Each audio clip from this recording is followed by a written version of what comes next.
Recording, ठीक है ना। यहाँ पर 8 को स्प्लिट करेंगे तो 7 दिख रहा है, 1 दिख रहा है ना, तो यही आपको हेल्प करेगा स्प्लिट कैसे करना है। तो इसको देख करके आपको 1+7 लिखना है और टू दी पावर एन। और जैसे जस्ट अभी एक्सपेंड किए थे, या ए हो गया या बी हो गया, उससे एक्सपेंड कर दो। एक टर्म, दो टर्म, 3 टर्म लिखना सफिशियंट है क्या? सब बता सकते हैं? 3 टर्म ही केवल हम सफिशियंट है? सर आगे भी लिखना पड़ेगा, कैंसल आउट कर। नहीं, आगे सर लिखने एक लास्ट टर्म लिखना पड़ेगा। आगे लिखने की जरूरत है, डॉट कर देना है। Yes sir. यहाँ पर 2 नंबर है ना, तो यह 2 को कैंसिल होना है, तो 2 टर्म तो लिखना ही पड़ेगा, और 1 टर्म हमको देखना है, 3 टर्म। उसके बाद को हम डॉट कर सकते हैं। Last term 7 to the power n हो गया, यह दोनों कैंसिल हो गया, तो उसके बाद जो बचा उसमें मिनिमम 7 स्क्वायर होगा सब में, जो यस सर। बचा उसमें 7 स्क्वायर, फिर 7 क्यूब, मान लो 7 square, 7 cube, 7 to the power 4 और 7 टू दी पावर एन। और यहाँ पर कुछ भी नंबर हो, ए बी सी डी, कोई भी नंबर, जैसे एन इंटू एन माइनस 1/2, इस तरह कुछ भी नंबर हो, तो इसमें से हम 7 स्क्वायर कॉमन कर सकते हैं ना।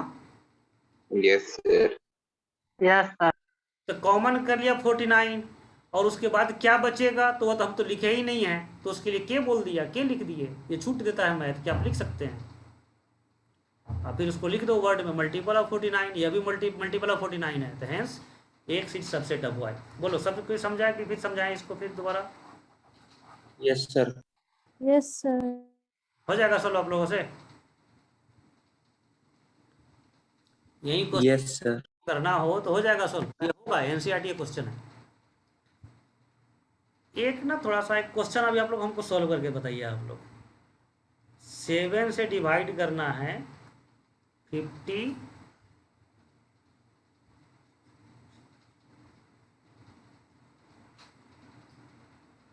नहीं, 7 से डिवाइड करना है, 7 से नहीं, एक आपको डिवीजन आपको हमको बताना है क्या होगा। 12 रख लेते हैं, 12 रखा जाए, 9 रखते हैं, एक बार 9 में 12 रखते हैं।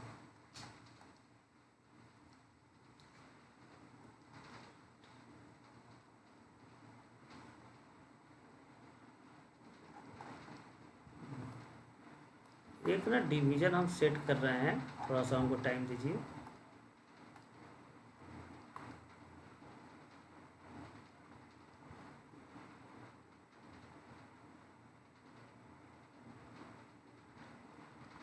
चलो इसको डिवाइड करें, क्वेश्चन बताओ तो।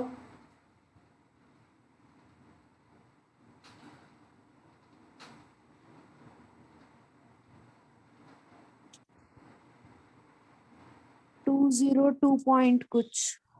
क्वेश्चन कर, पॉइंट में नहीं। 202। अच्छा, 202 लिख लीजिए आप लोग, सब किसी के यस लिखना है? सर। Yes sir. ऐसा नहीं कि 2 लिख लिया फिर 25 दे दिया फिर उसके बाद डिवाइड कर दिया, ऐसे? यस। अच्छा, सब डिलीट हो गया ये तो। अच्छा चलो, पिछला रिकॉर्डिंग में तो मिल जाएगा। ये डिवीजन के पीछे पर्पस था कि यदि आप डीपली पढ़ो, डीपली, तो कोई चैप्टर आसान दिखेगा क्या आपको? जल्दी बोलो, कोई भी चैप्टर यदि आप डीपली पढ़िए तो कोई भी चैप्टर आसान दिखेगा? No sir. नहीं दिखेगा। आपको स्कूल लेवल का भी सब कुछ, एनसीईआरटी का पूरा सब, उसमें जितना ज्ञान है ना, सबको समझ करके पढ़ेंगे तो वह फिर आसान नहीं होगा। अब इस क्वेश्चन को छोड़ दिया जाए, ऐसे ऐसे क्वेश्चन 50 क्वेश्चन मान लो 50% छोड़ दिया जाए सेट थ्योरी में, तो सेट थ्योरी क्या हो जाएगा? बहुत आसान हो जाएगा, ठीक है। और ये यस सर। आईआईटी का नहीं है, एनसीईआरटी का है, तो उन यस सभी सर। क्वेश्चन को कवर किया जाएगा। तो फिर सेट थ्योरी में भी आपको मेहनत करना पड़ेगा, तो थोड़ा तो सिंसियर होना है, ठीक है। 2 साल जो यह टाइम है, या 2 इयर्स, इसमें आप जितना हम आपको पढ़ा रहे हैं, आप अच्छा से नोटबुक बना करके रखेंगे और ये सब कंसेप्ट आपको याद रहेगा, समझे रहेंगे। भूल भी जाएंगे तो फिर दोबारा रिवाइज करेंगे नोटबुक से तो याद हो जाएगा। उसके बाद आपको जब एमएससी भी करेंगे ना, एमएससी, तो वहाँ पर भी आपको हेल्प करेगा। मतलब 2 साल में हम लोग इतना पढ़ेंगे ना, ये आपके पूरे होल लाइफ आपको यह हेल्प करेगा। ठीक है, तो यह केवल यह 11, 10 और आईआईटी का प्रिपरेशन नहीं हो रहा है, यह आपके पूरे लाइफ का समझो यह लास्ट पढ़ाई है। इसके बाद जब कॉलेज में जाएंगे तो पढ़ाई होगा या नहीं होगा? नहीं नहीं हो नहीं होगा। नहीं आईआईटी में जाओगे तो क्या करोगे? पढ़ोगे? मान लो तुम्हारा सिलेक्शन आया नहीं तो वहाँ जा करके नहीं पढ़ेगा सर, सब बिगड़ जाएगा वहाँ जा करके। कब पढ़ेगा? आईआईटी में जाने के बाद कब पढ़ेगा? एग्जाम से सिलेक्शन हाँ, कैंपस एग्जाम से 10 दिन पहले। ठीक है, तो यह जो है ना, समझिए आपके लाइफ का यह लास्ट पढ़ाई है। इसके बाद ना आपको मौका ही नहीं मिलेगा, इसलिए इसको बढ़िया से पढ़िए। चलो यहाँ पर देखो, एक और क्वेश्चन है। AABCD, BABC और CBD, ये 3 सेट दिया गया है। Find all sets X such that, X निकालना है, यह अननोन है, और इस तरह से निकालना है कि X B का सबसेट हो जाए, इस B का subset, and also X C का भी सबसेट हो। यस सर, तो X 2 ही एलिमेंट होगा सर, तो क्या क्या होगा यही आपको, पाई और बी। फाई और B। बी और लोग समझा क्या? यस सर X जो या तो फाई होगा या B होगा, यही आंसर हो जाएगा। जो नहीं समझे उसको फिर बोलो, समझाएं दोबारा। यह बहुत ही छोटा छोटा क्वेश्चन है। कल आप लोगों को एक मैंने लिंक भेजा था, कोई यूज किया उस लिंक का? कल संडे था ना, मेडिटेशन का। मेडिटेशन नॉट मोटिवेशन, कोई यूज किया कि नहीं बच्चा? कोई बैठा था 1 घंटे के लिए?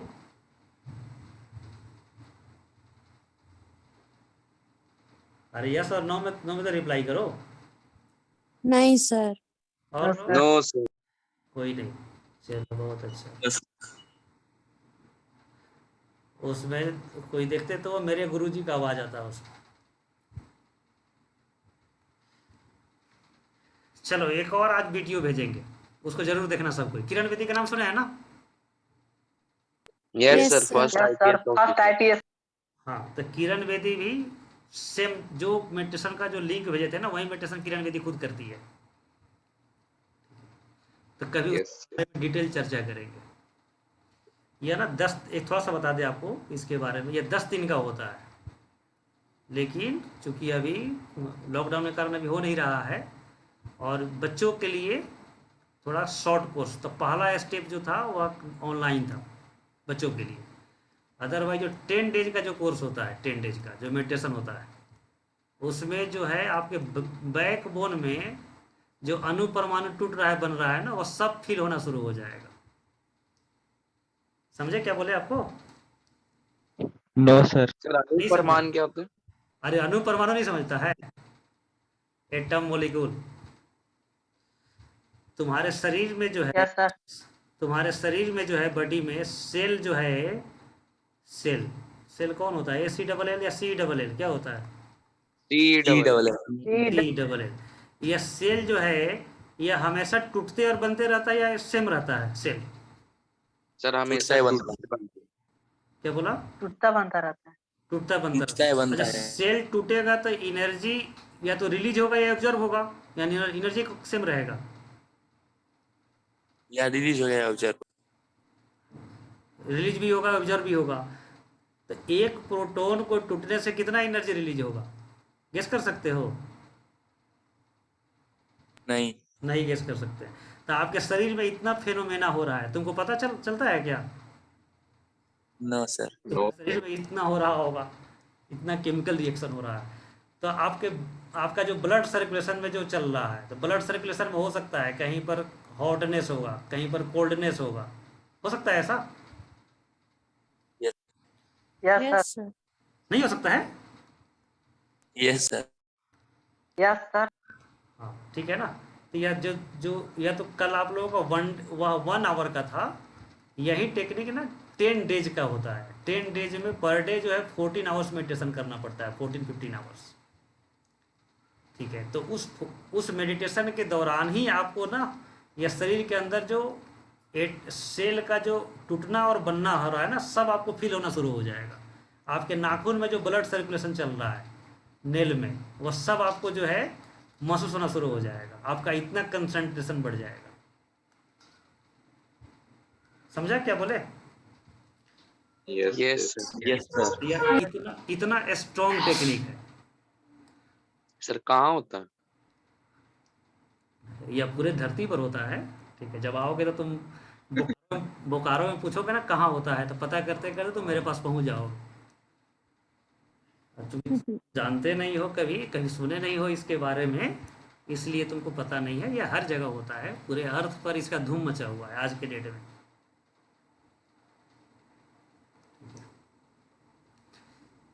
तो चूंकि इंस्पायर्ड नहीं थे उस मेथड से, इसीलिए तुम लोग उतना सीरियस नहीं लिया। वो बहुत ही स्ट्रॉन्गेस्ट टेक्निक है, साधारण और स्ट्रॉन्गेस्ट। उससे बढ़िया इस ब्रह्मांड में कोई टेक्निक ही नहीं है कंसंट्रेशन बढ़ाने का। पूरे यूनिवर्स में यह सिंगल टेक्निक है जो आपको तुरंत कंसंट्रेशन हाई कर देगा। तो फिर कभी जब लिंक भेजेंगे तो उसको जरूर अटेंड करना है। ठीक है। Yes sir. Yes, sir. और एक आज भेज देंगे, आज वीडियो यदि हमको फिर मिला तो भेज देंगे व्हाट्सएप ग्रुप में, किरण बेदी वाला वीडियो। वो किरण बेदी इस मेथड के साथ तिहाड़ जेल में एक्सपेरिमेंट की थी कैदी को सुधारने के लिए। तिहाड़ जेल में कौन सा कैदी रहता है पता है तुम लोगों को? सर सबसे रिमांड वाला। हाँ, सबसे खतरनाक, डेंजरस। तो उन लोगों पर जब यह टेक्निक यूज किया गया 1200 कैदी पर, 1200 पर 1200 कैदी में इतना चेंज हुआ कि गवर्नमेंट उसको माफ़ कर दी कि तुम अब समाज में रह सकते हो, और उन सभी की सज़ा माफ़ कर दी गई। और इसमें कुछ उपदेश देकर नहीं सुधारा जाता है, यह मेथड ही है, मैथ का फॉर्मूला। जैसे 2 + 2 4 ही आएगा, तो जो कल का जो मेडिटेशन का जो टेक्निक था ना, उसको करने से कंसंट्रेशन इतना बढ़ेगा ही बढ़ेगा। मतलब 2 + 2 4 ही आएगा इसमें भी। तो बिल्कुल मैथमेटिक्स के फॉर्मूला जैसा। 1200 कैदी में किसी को फांसी का सजा भी होगा। बोलो बच्चे। 1200 कैदी में किसी को फांसी का सजा भी होगा ना? अरे सब उसमें फांसी की सजा वाले ही थे, लेकिन सब किसी को माफ़ कर दिया गया। उसको हम भेज देंगे पूरा, वो 1-1.5 घंटे का वो डॉक्यूमेंट्री मूवी बना है उस पर, तो देख लेना, तुमको पूरा समझ में आ जाएगा। ठीक है, ये तो शॉर्ट में मैंने बताया, कभी जब ऑफलाइन क्लास होगा तो बताऊंगा डिटेल इसके बारे में। अब देखो बच्चे, यह पहला तो समझ गए, सब कुछ समझा कि नहीं समझा, कि फिर दोबारा समझाएं कि एक्स का 2 वैल्यू होगा समझ गए सर। और बी। इसको फिर ब्रैकेट में नहीं घेरना है, या 2 अलग अलग लिखना है। सब कुछ समझा है क्या? कह रहा है कि एक्स बी का भी सबसेट हो, सी का भी सबसेट हो। तो देखेंगे बी और सी में ना कॉमन एलिमेंट क्या है, बी और सी में? बी। तो बी एक अलग से लिख लो कॉमन एलिमेंट। इसका सबसेट लिखो तो क्या क्या होगा इसका सबसेट? मानो तो फाइव और बी हो गया एक्स का वैल्यू। अब फाइव और बी, अब बी का भी सबसेट होगा, सी का भी सबसेट होगा। चलो अब इसका वैल्यू बता दो सेकेंड का। फाइव और डी। सोचो ठीक। फाइव और ए। अच्छा ध्यान से देखो, फाइव यदि हमने लिखा इसमें बी के जगह पर फाइव, तो ध्यान से देखो क्या होगा। फाइव ए का सबसेट होगा और बी का भी तो सबसेट होगा ना। फाइव तो सबसेट ऑफ ऑल, सिर्फ D होगा। तो सिर्फ फाइव D। बोलो बच्चे। Yes sir. डी होगा, फिर सिर्फ डी। सिर्फ बी होगा। B. Yes no sir. Sir, D D ठीक से बोलो। ए डी होगा। होगा। Sir D D. Delhi sir, Delhi D. D S. A का सबसेट हो लेकिन बी का सबसेट नहीं हो, तो ए और बी में देखना है कि एक्स्ट्रा एलिमेंट ए में कौन है, एक्स्ट्रा एलिमेंट जो बी में नहीं हो। डी। अब डी डी। डी का जो सबसेट बनाएंगे ना, तो यह ए का तो सबसेट होगा लेकिन बी का सबसेट नहीं होगा। सबको समझ रहा है क्या? Yes sir. वही तो क्वेश्चन रिक्वायर्ड है, ए का सबसेट हो लेकिन बी का सबसेट नहीं हो। लेकिन ध्यान देखो, एडी भी हो जाएगा क्या? यह ए का सबसेट है लेकिन बी का सबसेट नहीं है, हो जाएगा। Yes sir. बीडी भी हो जाएगा क्या? बीडी क्या कहा जा रहा है कि नो ए सर। में हो लेकिन बी में नहीं हो, यही क्वेश्चन है। हो जाएगा बीडी? नो सर नहीं। बोलो बच्चे, नो सर। कैसे नहीं होगा? अरे बीडी देखो, ए का सबसेट है लेकिन बी का सबसेट नहीं है। क्वेश्चन वही कह रहा है कि ए में हो लेकिन बी में नहीं हो। तो बी डी ए में है, बी और डी, लेकिन डी बी में नहीं है। नहीं समझ में आया सबको? सर आ गया। तो इसका मतलब सेकंड का आंसर क्या होगा? वह सभी सबसेट लिखेंगे जिसमें एक एलिमेंट क्या हो? डी। हो। डी। तो बहुत वैल्यू होगा इसका। तो इसका आंसर, पहला का आंसर तो हो गया फाई और बी, और सेकंड का आंसर यह हो जाएगा। समझे कि फिर समझाएं?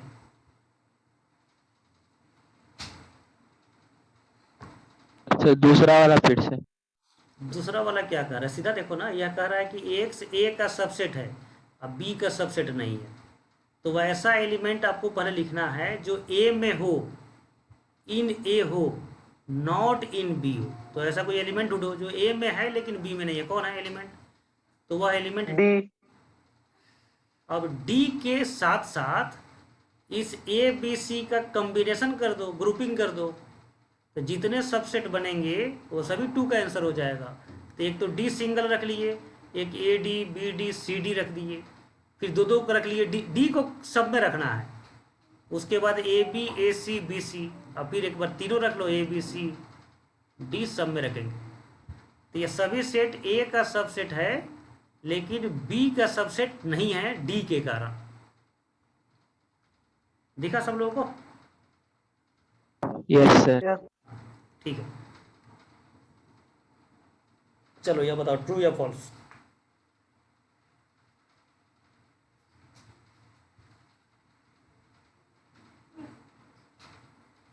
ट्रू। सोचो बच्चे, सोचो। फॉल्स। अरे फॉल्स। ठीक से देखो, ए जो है सबसेट ऑफ फाइव है, तो ए फाइव के बराबर होगा। यह ट्रू या फॉल्स है?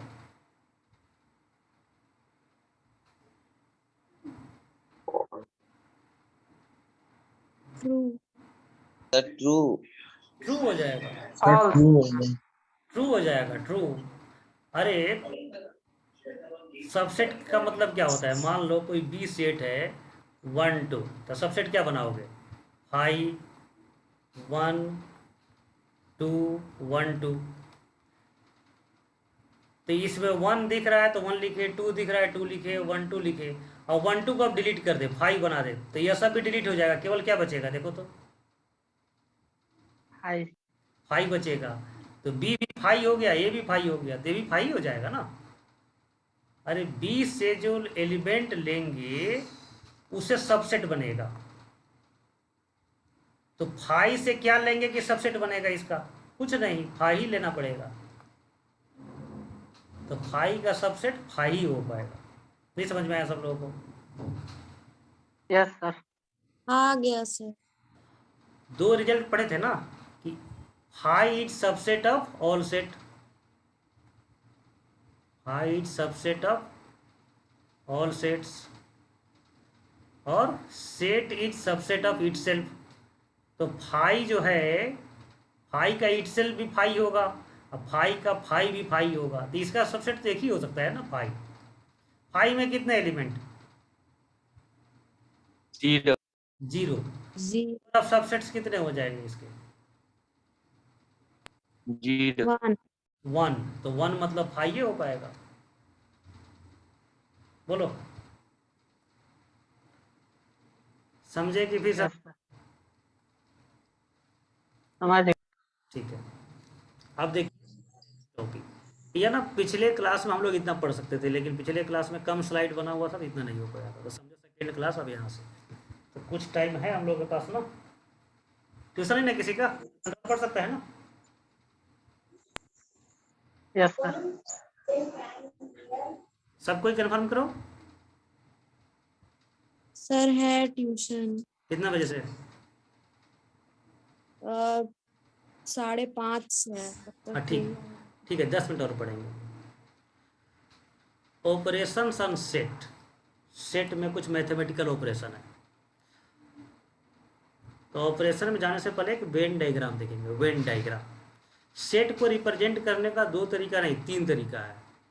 2 तरीका तो पढ़ चुके थे, सेट बिल्डर फॉर्म और टेबुलर फॉर्म टेबुलर या रोस्टर फॉर्म। एक और है वेन डायग्राम, पिक्चर बना करके सेट को दिखाना। यह किसका सिंबल है? यह सिंबल किसका है? Universal universal set. Universal set को रेक्टेंगल से दिखाते हैं, रेक्टेंगल से। और जो सेट होंगे ना उनको बीच में सर्कल बना देंगे, ए सेट हो गया, बी सेट हो गया। इस तरह से डायग्राम बना करके भी हम लोग सेट को दिखाते हैं। अब सोचिए कोई कहा जाए कि बी एक सेट है और ए उसका सबसेट है, तो डायग्राम कैसे बनेगा? डायग्राम कैसा? यस सर, बी सर्कल के अंदर ए सर्कल, बी के अंदर ए हो जाएगा। तो यह डायग्राम बता रहा है कि ए जो है सबसेट है और बी सुपरसेट है। तो जो क्वेश्चन हम लोग सॉल्व करेंगे आगे, उसको आप कहेंगे कि नहीं समझ में आया या और एक्स्ट्रा अच्छा समझना चाहते हैं, तो डायग्राम बना करके हम लोग समझेंगे। तो सेट थ्योरी को प्रूव करने का ना या क्वेश्चन सॉल्व करने का और एक्स्ट्रा मेथड हो गया फिगर बना करके। 1-2 डायग्राम और दिखाते हैं। इसका मतलब क्या होगा देखो, तो यह वैल्यू का मतलब क्या हो जाएगा? यहाँ पर कोई एलिमेंट होगा, उसका मतलब क्या होगा? कॉमन वैल्यूज जो दोनों बोलो। ए बी दोनों में दोनों का जो कॉमन एलिमेंट दोनों में होगा कॉमन वैल्यू कॉमन एलिमेंट हो जाएगा। इसका मतलब क्या हुआ? ए और बी में कितने एलिमेंट कॉमन है? कुछ भी कॉमन जीरो एक तो ही नहीं। एक भी कॉमन एलिमेंट नहीं है। इस तरह से डायग्राम बना करके तरीका से हम लोग क्वेश्चन को सॉल्व करेंगे। तो एक और रिप्रेजेंटेशन का वे हमारे पास आ गया, वेन डायग्राम। अब आगे देखिए ऑपरेशन ऑन सेट। ऑपरेशन का मतलब प्लस माइनस। जैसे अर्थमेटिक्स जब आप पढ़ते थे तो पहले नेचुरल नंबर, होल नंबर का डेफिनेशन पढ़े थे। उसी तरह से सेट थ्योरी में पहले क्या है, सबसेट क्या है, पावर सेट क्या है, डिफरेंस सीखे। अब उनका सम कैसे करें, डिफरेंस कैसे करें। तो सेट थ्योरी में सम डिफरेंस के जैसे बदले में ही यूनियन इंटरसेक्शन शब्द आता है, ठीक है ना। तो कोई भी जब मैथ पढ़ा जाएगा ना तो टर्म के बाद उसका ऑपरेशंस आएगा। कोई भी नया मैथ आप पढ़ेंगे आगे, कोई भी फ्यूचर, जैसे कम्प्लेक्स नंबर पढ़ेंगे, कम्प्लेक्स नंबर का नाम तो सब लोग सुन लिया होगा ना। यस सर, तो कम्प्लेक्स नंबर में पहले क्या पढ़ेंगे, फॉर्मूला या डेफिनेशन? Formula, definition. और डिफरेंशियल पढ़ने के बाद फिर उसका प्लस क्या होगा, माइनस क्या होगा, डिवीजन क्या होगा। उसी तरह से सेट थ्योरी में पहला पार्ट में हम लोग डिफिनेशन देखे। अब इसमें प्लस माइनस अर्थमेटिकल ऑपरेशन देखेंगे। तो अर्थमेटिकल ऑपरेशन इसमें प्लस माइनस नहीं बोल करके यूनियन बोला जाता है, यूनियन ऑफ सेट्स। उसको डिनोट करते हैं ए यूनियन बी से। और इसका मतलब क्या है, जैसे यहाँ पर एग्जाम्पल से देखेंगे A1 2 3 अब B1 3 5 है, तो कोई कहे कि A यूनियन B लिखिए, तो जितने एलिमेंट A और B में है सभी को लिख देंगे, वही हो जाएगा यूनियन। तो यह हो जाएगा 1 2 3 एंड 5, यही आंसर हो जाएगा A यूनियन B। बोलो सबके समझे कि फिर समझाएं इसको? यूनियन यस सर, समझ गया। A का एलिमेंट भी लिखेंगे और B का भी एलिमेंट लिखेंगे, सभी एलिमेंट यस सर, तो वह हो गया यूनियन। सर दोनों में जो कॉमन होगा उसको एक उसको भी लिखना है, उसको भी लिखना है, ठीक है। यूनियन का मतलब ही है ना कि सबको मिला देना, ठीक है। तो यूनियन को कैसे हम लोग सिंबल में कैसे बोलेंगे कि यूनियन में कहेंगे कि एक ऐसा नंबर है जो A का एलिमेंट होगा या B का एलिमेंट होगा। समझ रहा है डिफिनेशन? या कोई जैसे कोई कहे 1 किस में है, तो आइदर इन A और इन B, बी, दोनों में से किसी एक में जरूर होगा या दोनों में हो सकता है। 2 किस में है, तो ए में है लेकिन बी में नहीं है। 3 किस में है, दोनों में है। 5 किस में है, बी में है। इन सभी को लिख दीजिए तो वही हो गया यूनियन। तो यूनियन को जब डिफाइन करते हैं तो बोलते हैं कि X will be element of A और X will be elements of B.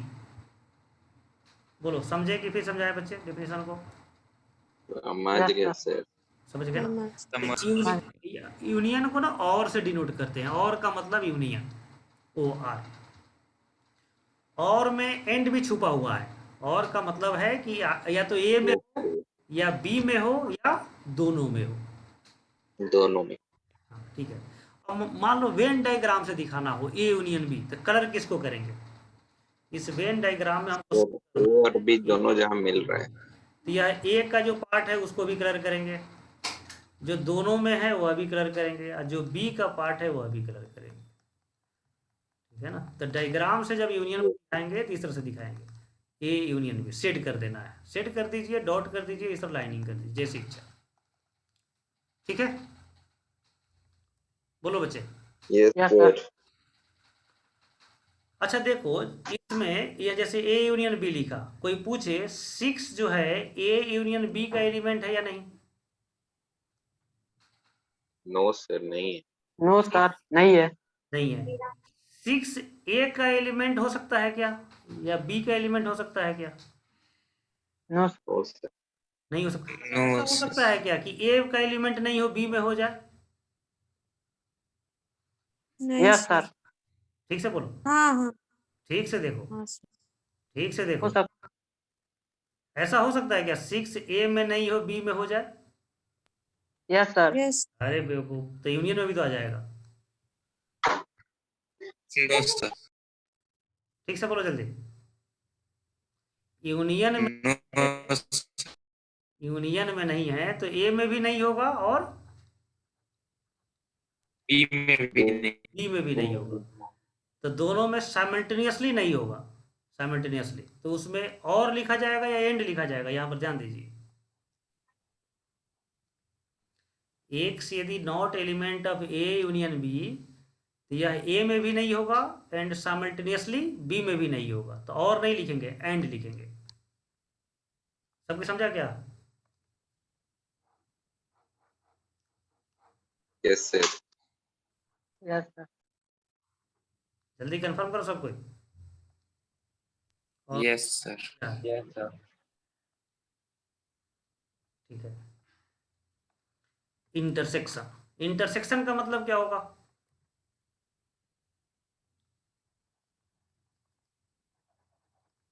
Sir common. मतलब ए और बी जहाँ दोनों। हाँ तो बोलो इसमें कॉमन क्या आएगा? ये इंटरसेक्शन भी सर 1, 3। 1 1 और 3। 1 and 3। तो ए इंटरसेक्शन बी का एलिमेंट यदि एक्स है, ठीक है ना, जहां पर हम लिख रहे हैं उसको ध्यान देना है स्क्रीन पर। ए इंटरसेक्शन बी का एलिमेंट यदि एक्स है तो एक्स की क्या विशेषता होगा?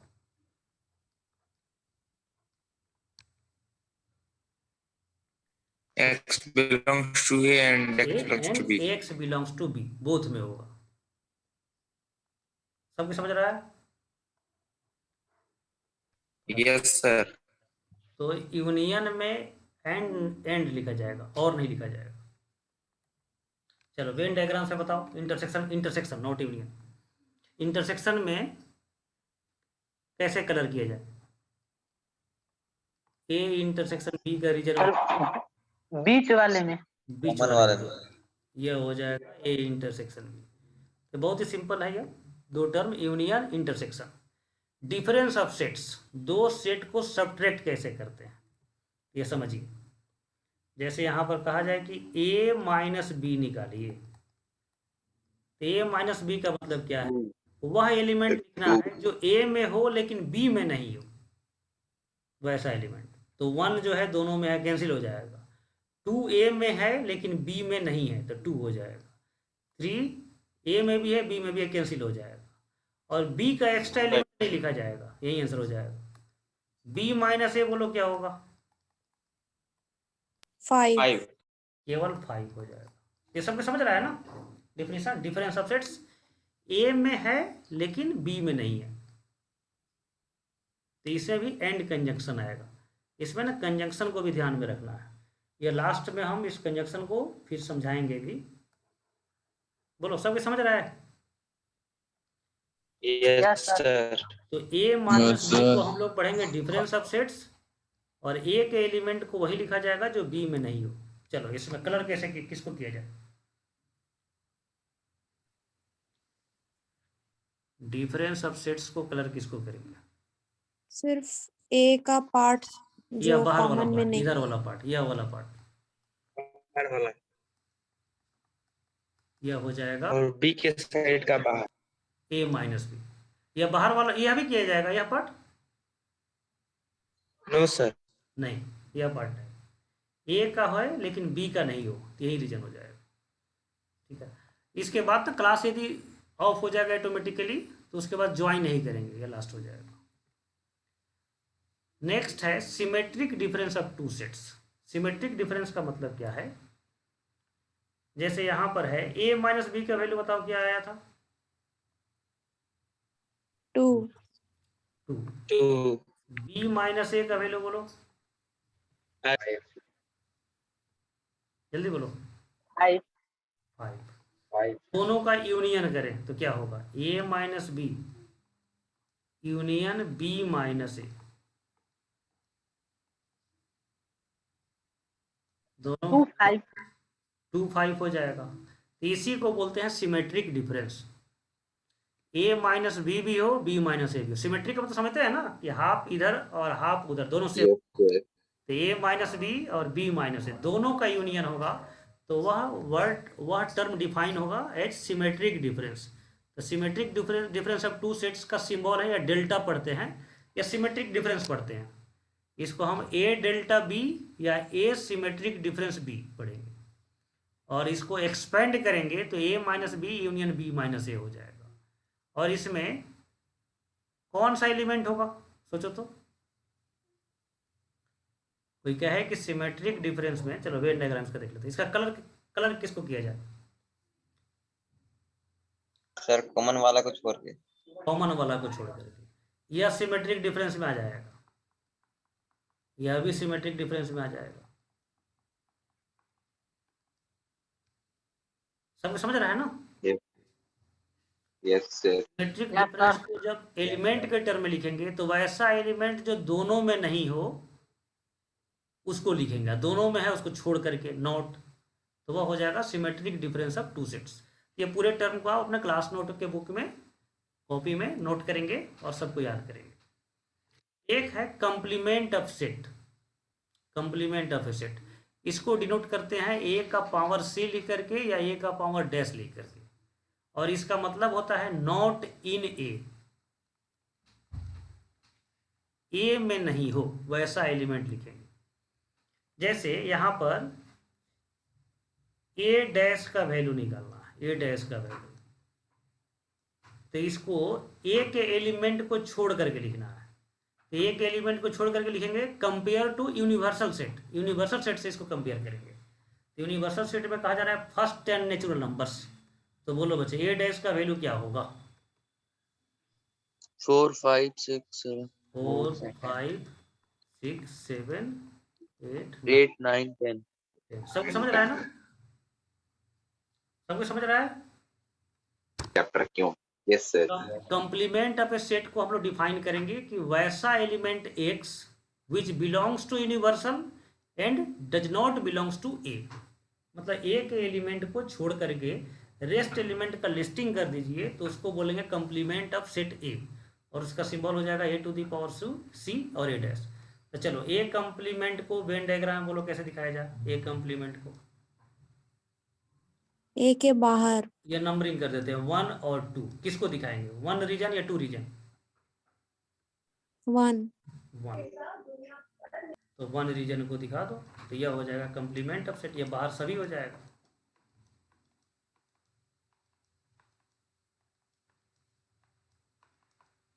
चलो इसमें बी कंप्लीमेंट दिखाना है, बी डैश, तो नंबरिंग करते हैं 1 2 3 4। बोलो किसको दिखाया जाए? 1 1 और 2. 1 और 2 सबको समझ रहा है बच्चे? ये सभी रीजन आ जाएगा 1 2, बस ये सब रीजन आ जाएगा बी डैश, बस बी को छोड़ देना है। सबको समझ रहा है? कोई नहीं बोल रहा है। Yes sir. ये हो गया कम्प्लीमेंट ऑफ सेट। तो 5 टर्म आप सीखे, operational terms, union, intersection, difference, symmetric difference and complement of a set. इसके बाद क्वेश्चन आएगा प्रूव करने के लिए। तो जितना भी आपके स्कूल बुक में प्रूव दैट क्वेश्चन है उसको छोड़ करके उसके पहले जितना भी न्यूमेरिकल क्वेश्चन है कि ए का वैल्यू दिया गया है, बी का वैल्यू दिया गया है, यूनियन निकालो, इंटरसेक्शन निकालो, वह सब क्वेश्चन आप खुद आज सॉल्व कर लेंगे नेक्स्ट क्लास से पहले तक, और इन सब का रिवीजन करेंगे। और जो मॉडुलस में जो कुछ भी आपको बच गया है समझना और क्वेश्चन सॉल्व करना उसको पूरा करेंगे। आज लॉ का एक और डिफिकल्ट सीट भेजेंगे, उसको भी ट्राई करते रहेंगे। ठीक है? Okay sir. ठीक है, तो इसको समाप्त किया जाए आज। नेक्स्ट क्लास में इनको रिवीजन करके आप लोग आइए। Thank you, sir. Thank you.